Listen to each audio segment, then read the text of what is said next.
আসসালামু আলাইকুম আমার প্রিয় বন্ধুরা। আশা করি তোমরা সবাই ভালো আছো আর আমিও ভালো আছি। আর আজকে আমার সকল বন্ধুদের সাথে শেয়ার করতে চলে আসলাম মাত্র ৩টি উপকরণ দিয়ে মজাদার দুধমালাই আইসক্রিম। আইসক্রিম তো আমাদের ছোট বড় প্রত্যেকের পছন্দের একটা খাবার, বিশেষ করে ছোটদের প্রিয় একটা খাবার। তাই আজকে আমার বন্ধুদের সাথে মাত্র ৩টি উপকরণ দিয়ে ঘরোয়াভাবে তৈরি করে দেখাচ্ছি এই মজাদার দুধমালাই আইসক্রিমটি।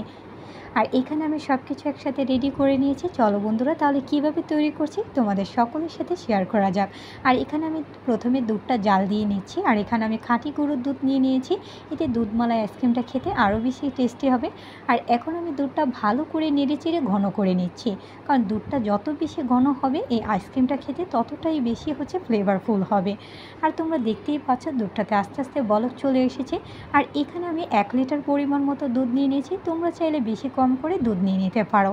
আর আমি এখন দুধটা ভালো মতো শুকিয়ে ঘন করে নিচ্ছি। আর দুধটা এখানে 750 গ্রামের মতো করে নিয়েছি আমি দুধটা। আর এখন আলাদা আমি একটা ফ্রাই প্যানে এখন ক্যারামেল তৈরি করে নিচ্ছি চিনির। তাই এখানে আমি 1 কাপ পরিমাণ মতো চিনি দিয়ে দিলাম। তোমরা যে যত বেশি চিনি দিতে পারো, যেহেতু আমি 1 লিটার দুধ ইউজ করেছি তাই এখানে আমি 1 কাপ পরিমাণ মতো চিনি দিয়ে দিয়েছি। আর তোমরা দেখতেই পাচ্ছ আস্তে আস্তে চিনিটা মেল্ট হয়ে আসছে।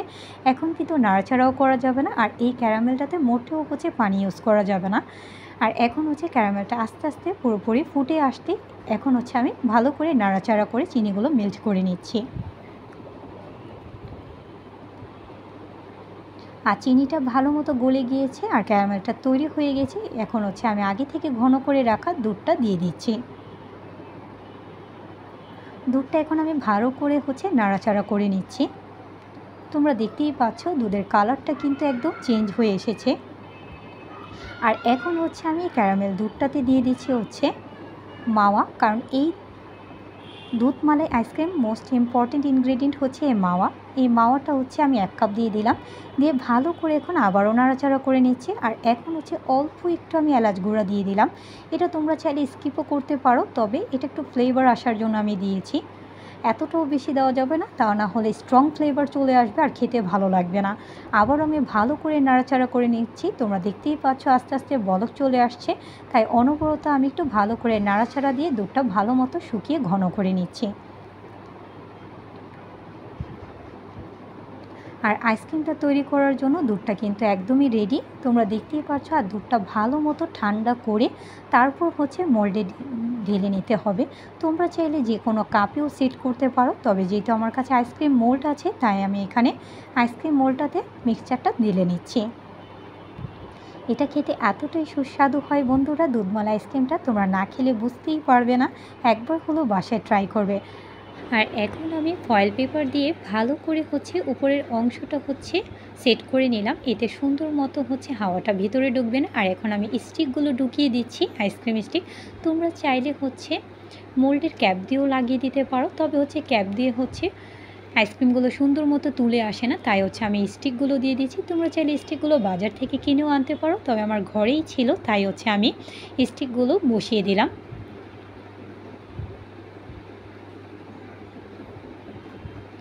এভাবে সেট করে নিলাম। আর এখন আমি ডিপ ফ্রিজে রেখে দিচ্ছি 4 বা 6 ঘন্টার মতো। এতে সুন্দর মতো সেট হয়ে যাবে আইসক্রিমটা। আর এখানে বাকি মিক্সচারগুলো আমি 1 টাইমে দিয়ে দিলাম।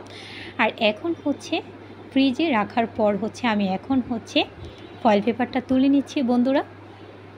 আর আমার বন্ধুদের সাথে শেয়ার করছি যে কেমন হয়েছে আইসক্রিমগুলো।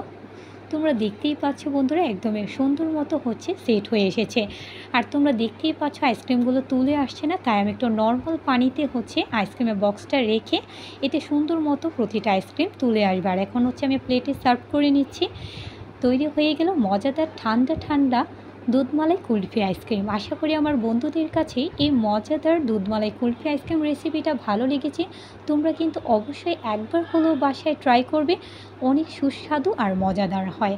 আজকে এই পর্যন্তই বন্ধুরা, আশা করি আমার বন্ধুদের কাছে ভালো লেগেছে। আর লাইক কমেন্ট শেয়ার করতে বলবে না। যারা যারা আমাকে সাপোর্ট করেছো অসংখ্য ধন্যবাদ। যারা এখন আমাকে সাপোর্ট করে ফলো আমার নিত্য নতুন ভিডিও দেখার জন্য।